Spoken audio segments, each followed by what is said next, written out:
smartest place to buy groceries given the traffic patterns. It may be better to overshoot by a bit, go to a place slightly further, because coming back might be easier in that case. So it allows us to do those kinds of, to answer those kinds of questions in consumer applications. In business applications, of course, we've seen this request from logistics companies. Is there a better time to schedule deliveries?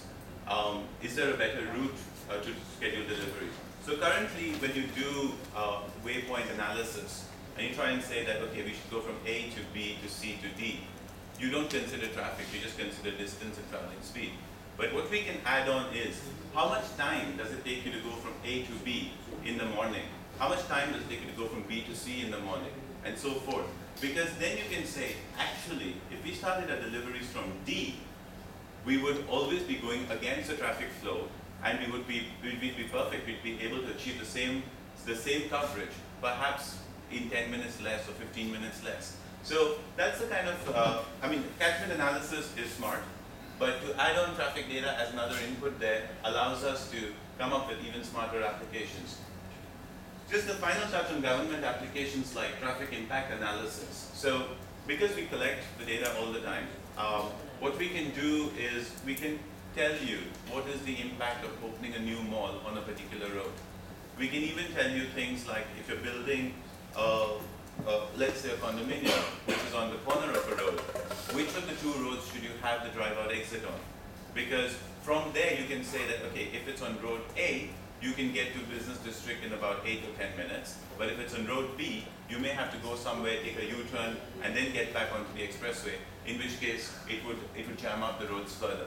And given that we do have information going back for 3 years, it allows us to achieve a much higher sense of intelligence in that sense. But to be fair, achieving these is not without challenges. So there is always a question with data volume. So even for Singapore, which would seem like a relatively small city, there is data which is updated every 5 minutes on more than 20,000 links. So that's a lot of data that goes through the system in a day. There are multiple data types. So we're looking now at speeds data, volume data. We're looking at incidents that happen because you can figure that out. You can even look at weather data that's split up differently across the country. So the data types are many, and integrating that in starts to become a bit of a challenge. Data life is another issue because it changes every 5 minutes. So you need to act fast. It's not necessarily that you can just sit on the data, especially if you're doing dynamic intelligence. And last of all, a problem that gets overlooked quite often in the initial discussions, there's a huge issue with location referencing. Trying to figure out when you give a coordinate, what does it mean? So for example, you've probably seen that when you go to one of the websites where they have traffic incidents listed, they'll tell you there's an accident on PIE towards us between blah, blah, blah exit and blah, blah, blah exit. Now, everybody plots that data very nicely because they get a coordinate. But almost no one uses that data when they tell you if there's an incident along your route. Because as a coordinate, it's very difficult to figure out which direction it's on. Is it in the way going towards to us, or is it in the way going towards the airport? And that's a piece of location referencing that we do. And it is a bit of a challenge, but it is, of course, in our opinion, possible, but just requires a bit more work. Okay. So the final analysis then, of course, requires data filtering, data fusion, pattern extraction. And that's all before you get to the reason why you're using the data, which is the careful thought part of it. Then moving from purely static information to dynamic information, we've seen requests in these kind of areas where you can use the real-time location intelligence. So there is a scenario with dispatching emergency vehicles. This is a typical scenario that you would follow if you had a fleet of ambulances and you wanted to dispatch them to a location. So you get the location of an incident, you look at where your vehicles are, you dispatch it out based on which one's closest to it, and thereafter you track the vehicles. If something goes awry, you dispatch another vehicle, right? But with location intelligence, we can do a bit more. We can add on the traffic information part of it. So we bring in traffic data to the dynamic routers, which are able to calculate the best route right now, so that when you dispatch a vehicle, you're not dispatching a vehicle that's nearby. You're dispatching a vehicle that's close in driving time. Then, as you continue your vehicle tracking, you make that more intelligent, because as the vehicles bring in data, you're able to recalculate if it is still going to get to the destination fast enough. Essentially, there can be a concern if the traffic conditions change too much. And if that happens, you can request the vehicle to reroute, or you can dispatch another one in the worst case. So overall, what this does is it leads to a much higher level of confidence, because when it comes to civil defense, when you're dispatching ambulances, every second matters, really. We've seen this request from civil defense in Singapore. Every second matters. They try to get to most critical accidents in something like 8 minutes. So if you can save them 30 seconds on a route, that's significant. My last slide, well, actually second last, given that I have a summary slide. To us, intelligence is a two-way street, and we know that that's the way a lot of the Google products work. So in a sense, what we've got is, as a navigation device, we've got incoming traffic data to it, but similar to the way that Google Maps for mobile work, you can push back to the servers traffic conditions, traffic speeds, things that have changed on the road, which goes through, first and foremost, an anonymizer to make sure that the data thereafter is completely anonymous and can't be traced back. Then goes through georeferencing, goes through data extraction, which then updates possibly static data. So for example, if a new road's been built, you could mine it back from the cars that are driving around. And then it updates the dynamic data, which is the current traffic information, and can then be fed back out to everyone. So the idea really is that it's similar, of course, to the term crowdsourcing, that you can have a system in a place like Singapore, which is based purely on authority data. So you can get a lot of data from someone like LTA, and that works perfectly fine. You can move to another country and set up a system based on mobile data probes, which is what we're doing with Singtel in Singapore. And you can have a pretty high quality of data there. But the individual also plays a part in adding on to that data source. So intelligence, being in that sense a two-way street, allows us to push forward services to consumers which are far better than you'd be able to achieve with just one of the three. In summary, traffic information can add significant value to a location intelligence system. Like I mentioned, there are challenges, but nothing that can't be overcome. And last of all, connected systems will essentially dominate in the future, because they will allow us to take location intelligence, take dynamic data, and they can add value to each other in real time, which is really the beauty of it. That's sort of the end of my talk. For those of you who follow Twitter, our traffic intelligence platform actually pushes out incidents over Twitter also. So you can just sign up to the QI_TrafIQ, TrafIQ being traffic intelligence, and you get to know incidents as they happen. So this is updated 6 minutes ago. So yeah, that's about all I have. Okay, yeah, thanks Mohit. So let's just open the floor for questions. Okay, a couple of questions here. Okay, let's. Yeah, are you geolocating those tweets? Yeah, not in the API yet, but very soon. You will be. So you'll be adding coordinates to every tweet. Yes, there will be. Yeah. Okay. I really find it really useful, because when I moved to Singapore, like, you know, then when I'm asking relative how long it takes from my home to the work, I just want to know, how do you define a typical morning day in your one of the cases? Like, say, you know, Singapore, there's so many exceptional cases like F1, APEC meetings, you know, all those exceptional cases. How do you define? Okay, so going back just to a little bit of the technology. Essentially, what we have is we have an events calendar, which is integrated with our traffic information platform. So when we pull out an average Monday, it avoids those incidents. But we can pull out, for example, based on the events calendar, we can pull out things like school days, school holiday Mondays, major event time. So if you're talking about the traffic intelligence in that sense, that is integrated in the platform. So we have an events calendar, and if you want to do, let's say, an average over 3 months of data, we would do it over 3 month's equivalent of data. So if you wanted 3 months of data for a Monday, we would do it over 12 Mondays that were not public holidays, not anything special. And that would form one of the dimensions that you would have access to. And from the calendar, I also like to know, say, if I wanted how long it takes from my home to work in F1 days. Yeah. Also it's possible. So as long as you don't work inside the cordon and don't want to go in the evening, right.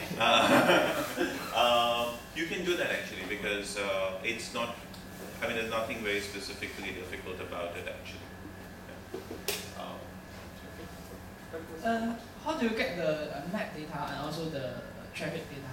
Right, okay, so the first answer is easy, the second answer is even easier. The first answer is we get the map data from a regular map data vendor. So in the case of our website, which is now open there, it's basically from the Singapore Land Authority. Okay. So we get the maps for that from the Singapore Land Authority. We get the traffic, we get the raw traffic data from LTA, which is the Land Transport Authority. And that then goes through our traffic information platform and is basically churned out as a data feed that can be used for different applications. So that's one source of the traffic data. The second source of traffic data is based on cellular or mobile data creation. Because just now you mentioned you have around 20,000 data links. Yes. All the types of data. Yes. So how do you collect those data? That's okay. So the data comes essentially on the basis of what the Land Transport Authority collects, and there are primarily 4 systems that are used for that. So they use cameras on places like expressways. They use detector loops under major junctions. They have one more which I can't remember, and the 4th one is taxi probes. So essentially, as taxis drive around, they send back data to the central part at the LTA, and that's used to produce the traffic information from it. Sorry, last question is, how do you get the real-time traffic info also from IT? Okay, so we have a lease line that runs from their data center to ours, and that continuously downloads data from there. Thanks. Sure. Does your lease cost routing include the cost of petrol? Yes, it doesn't. Okay, petrol is a very double-edged sword actually, because in Singapore, when people say cost, the only thing they're interested in usually is ERP. And it could be cheaper, pay 50 cents to go to Orchard. you are different from the average consumer, I think. Because business, logistics companies. yeah, okay, so for logistics companies, yes, we can.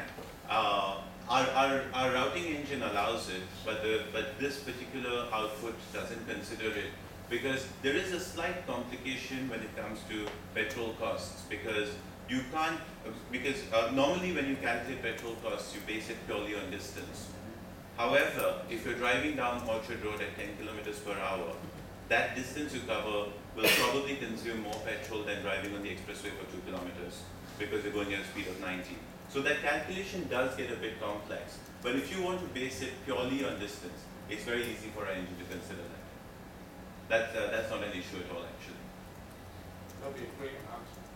Yes, the first part, we've been requested that from logistics companies actually. So we are essentially doing it.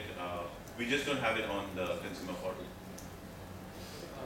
I want to ask, how do you collect the location data from mobile phones? Is it the user must voluntarily install a No, this is done actually with the telco directly. So essentially what we get is, we get the data based on the cell that you are connected to, but it's anonymous data again. So there's no way for us to figure out which user it is. But essentially we get a feed that this cell, then you get the same cell moved to another mobile cell and so forth. Yeah. Okay, in the interest of time, let's go for the last question. And any more questions, we can take it off. Right. Let's say this particular route is there's a traffic accident or jam. Yeah. Does it predict that the consumers or drivers will take another route, that another route might be possibly jammed or packed, Right. so that the time will be equally same? Okay. I think I have to revert to what Andrew said, that Singapore is very demanding. Yeah, okay. Currently, no, it doesn't. It doesn't currently predict that. The two reasons for it are the data is not yet available to people on enough platforms for us to be able to affect the driving pattern to a point where it would divert the traffic to alternative roads. So normally people will still continue to drive on the same roads that they started out on. So that's one reason why the prediction at this point is a bit premature. The second issue with prediction, well, the way we have it right now is it's real time. So if you have a system that that gives you this data periodically or continuously, you can get the information 5 minutes later as to what conditions have changed. So you could get, for example, saying that there's been an accident on the PIE, and then perhaps 5 minutes or 10 minutes later you could get information that the AYE is also slowing down as a result of this. So we do have the real-time link right now. We're in discussion with partners of LTA who have a system for prediction, which is based on your current information, but there's nothing immediately that I can offer you to answer that question more than that. Okay, thanks. Well, let us thank the speaker.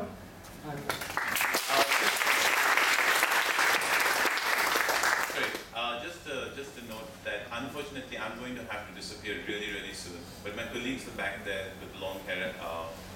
So if there are any questions that you have regarding traffic or traffic data feeds or any of that, he should be able to handle them really well. Yeah, thanks very much. Give us a few minutes, I will just switch the laptop. Oh, yeah.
Folks, let's just settle down. We have actually 5 talks and 7 demos for today. So this is our the bumper episode of all the 3 meetups we have done so far. So please grab your drinks, and you can just come back. You can sit here and we can start the 3rd talk. That's session 1. And we have a break after session 1 for 10 to 15 minutes.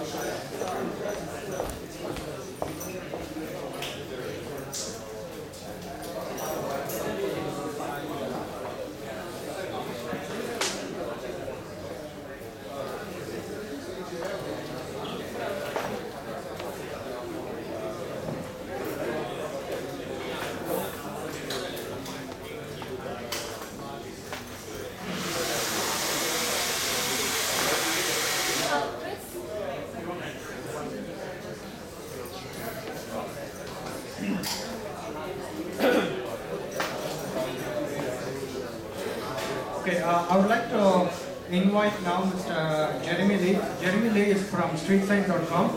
So now we have seen two presentations so far. One is Google Maps, the technology, and then we had Mohit talk about how this technology can be, the mapping technology can be used for traffic intelligence and things. So now let's invite Jeremy Lee to talk about Google Maps as the basis for property analytics portal in Singapore. Jeremy Lee, please.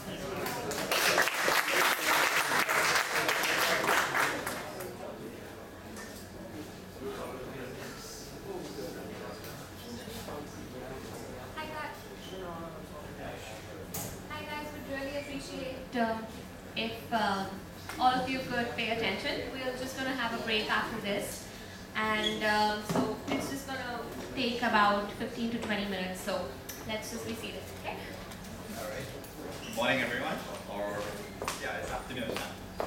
Okay, let me explain a little bit about what we are. We are a Singapore real estate portal. We deal mainly with data analytics. Okay, it's a bit boring if I go on and on to say, try to explain what we are about. So before I continue, let's just play a little game to illustrate what we are. Okay, everyone just put up your right hand, a C in front of you. Yep, that's right. Okay, very good. C, yeah? Now, put the C to your chin. Alright.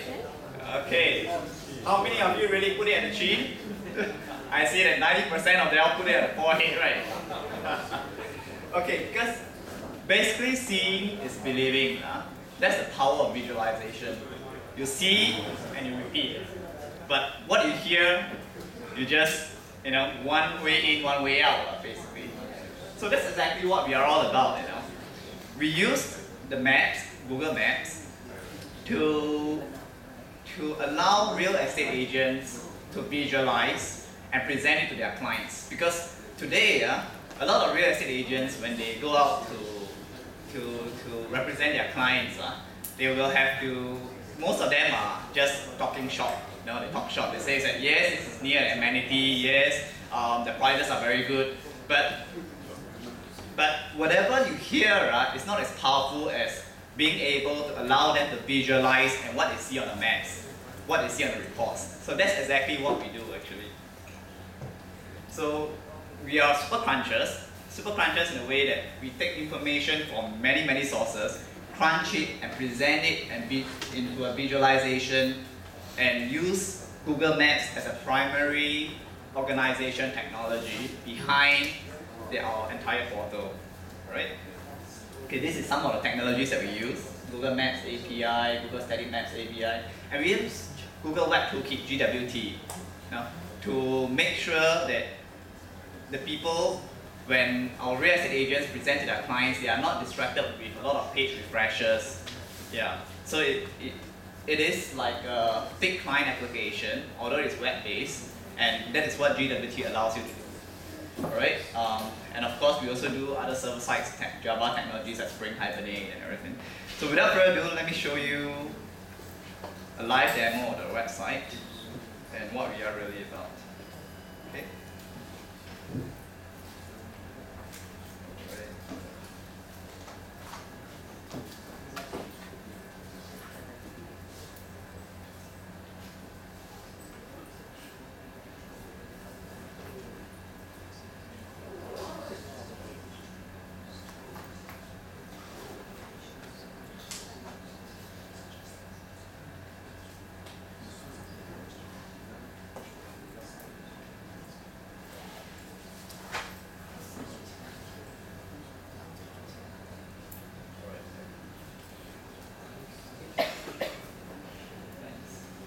Alright, let me just close this one. Okay. Basically, you can see that there will not be any page refreshers. Everything is organized via a map. You can do a lot of things here. You can search for a location, you can find out where are the schools, whether it's within 1 kilometer radius, and so on and so forth. You can even overlay price information on the map. And that allows a real estate agent to go down to their client to help them visualize instead of just talking. like what we saw just now. That's the power of visualization. So basically, let me give you a few examples of how you can actually use this map. One is, let's say, alright. First thing is, if you're marketing a property for, let's say, Hillview Regency, you can just key in Hillview Regency, alright? Okay, this is actually a condominium at the west side of Singapore. So over here, you can see that, that immediately we narrow down to the location, Hillview Regency. There is you can use some of these map overlays, APIs, to draw a 1 km radius and a 2 km radius if you look at it. The blue color lines represents a 1 km radius around the region, and the red color lines represent a 2 km radius. So this is pretty interesting if someone wants to see which are the amenities that are nearby. You know? Amenities such as what? Such as schools, primary schools. Alright? The moment you overlay, you can see the nearest primary school is Kerming Primary School. Right? You cannot, or there's another primary school over here. This is a Yanhua Primary School. So there are also other things that you can actually overlay using the Maps, Google Maps APIs, like for example, groceries and supermarket.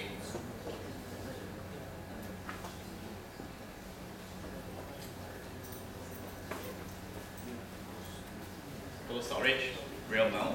So it's easier that you show your client that this is the nearest cold storage or the school rather than just tell them and they are unable to visualize. So rather than driving the clients around, that is one use case of how people use this. Rather than driving them around, why don't you drive them visually on the map and let them decide which are the possible locations for them to narrow down, which are the condominiums they want to visit before you waste all the petrol and travel around. So basically, what we see here is there are a lot of use cases of how you can actually use maps as a primary organization technology. It all depends on the imagination, right? Okay.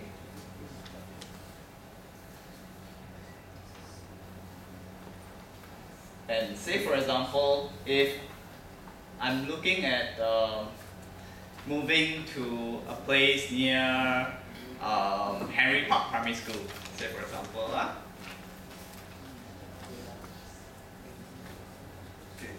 Basically, it works both ways because just now we started off with a condominium and we look at what are the amenities around it. Now we do it the reverse way. We look at a primary school and look at which are the condominiums that are around it. And over here you can see that I can overlay the projects on the maps for sale. Let's say condominiums. Alright, these are all the condominiums that are around Henry Park Primary School. So if you were to click on this, you can see that this is the nearest one, Glentrees. And there are also others within the 1 km radius, the Marbella. So another interesting thing that you can see from here is the creativity of how you can use those map icons to overlay on the map. You see, the green arrows represent prices. Prices are going up in that condominium. So the red arrow represents that prices are going down in that condominium. So immediately in one visualization, you can tell which are the condominiums that are better priced or will be within your affordability. Basically, the longer the arrow is means that the prices are going much faster, up much faster, and the shorter it is means that it is less on the magnitude side.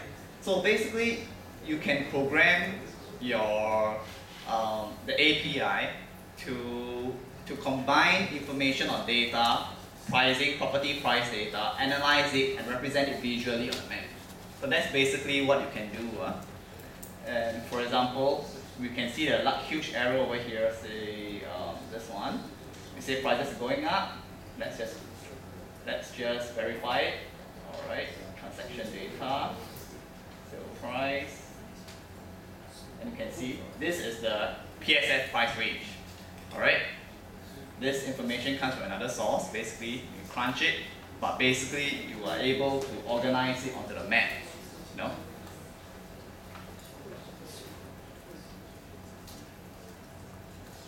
Right. Okay. So if you go back to the whole of Singapore, you can see that you can overlay amenities and everything. Now the next one I will show you is Google Maps static API. How we actually uses it. Okay, basically sometimes a laptop is not the most accessible medium to present to your clients. So basically what we do is we allow the agents to print out a visualization on a map, so to bring down to their clients and explain to them which are the amenities that are nearby and so on and so forth. So in order to allow that, we actually use the Google Maps static API and embed it into a PDF in which they'll be able to download and print it out or send it to their client. So it becomes a very accessible medium. Let me just sign in.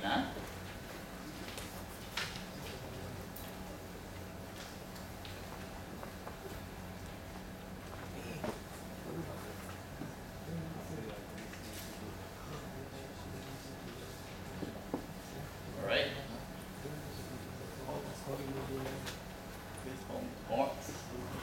Alright. Say for example,